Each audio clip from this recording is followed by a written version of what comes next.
Olá! O sistema educacional da Rússia está passando por uma transformação. E que transformação bem profunda. Não se trata só de uma mudança de currículo, não.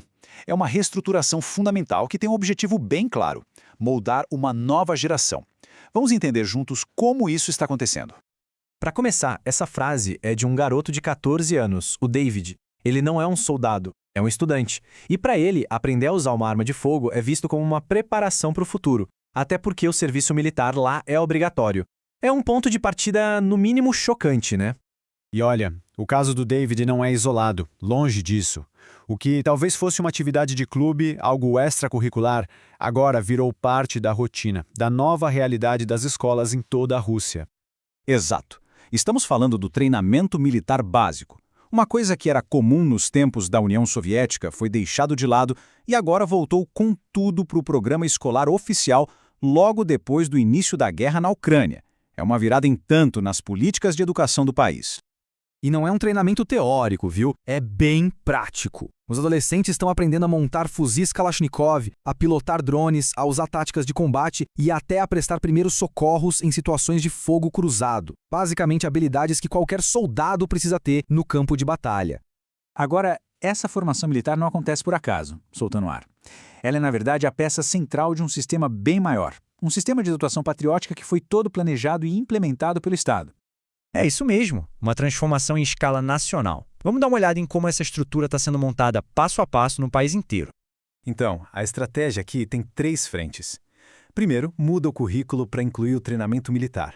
Segundo, os instrutores não são professores comuns, são soldados de verdade, muitos vindo direto da Ucrânia, trazendo essa experiência para dentro da escola.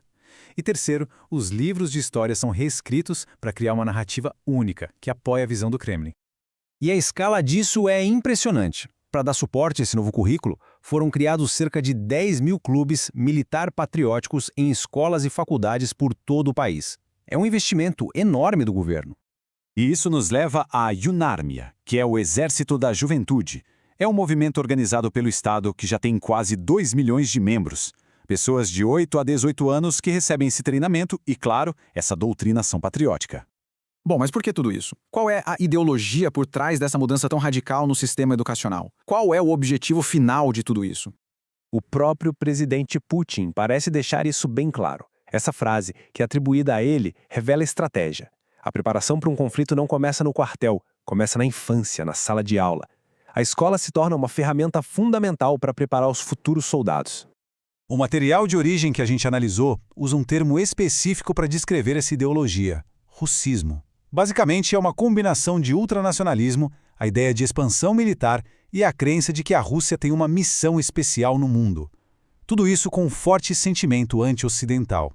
E os objetivos declarados são muito diretos. É sobre criar cidadãos leais, fortalecer o patriotismo com base em vitórias militares, preparar a juventude, tanto física quanto psicologicamente, para um possível conflito e, claro, garantir que no futuro existam soldados que simplesmente sigam ordens sem questionar. Agora, as fontes que nós consultamos fazem uma comparação histórica bem direta e um tanto sensível para colocar tudo isso em contexto.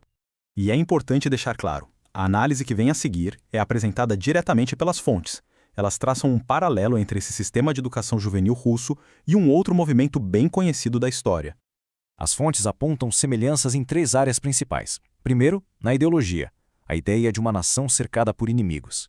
Segundo, na educação, a história sendo reescrita para se encaixar nessa narrativa nacionalista.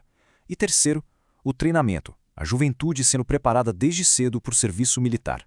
Pois é, diante de tudo isso, a pergunta que fica é: quais são as consequências a longo prazo de um sistema de educação que é moldado por essa doutrina? Os analistas demonstram bastante preocupação. Eles acreditam que isso pode criar uma geração que aceita a guerra mais facilmente, que tem menos capacidade de pensamento crítico em relação ao Estado e que acaba vendo o conflito como uma ferramenta política normal. E esse efeito chega dentro da própria sala de aula, criando o que as fontes chamam de uma escola de suspeita. Existem relatos de estudantes sendo incentivados a denunciar professores que discordam do governo, o que acaba com a liberdade de expressão. E tudo isso nos leva a uma pergunta final que é crucial. Quando o propósito da educação deixa de se ensinar a pensar e passa a se ensinar a lutar, o que de fato está sendo aprendido?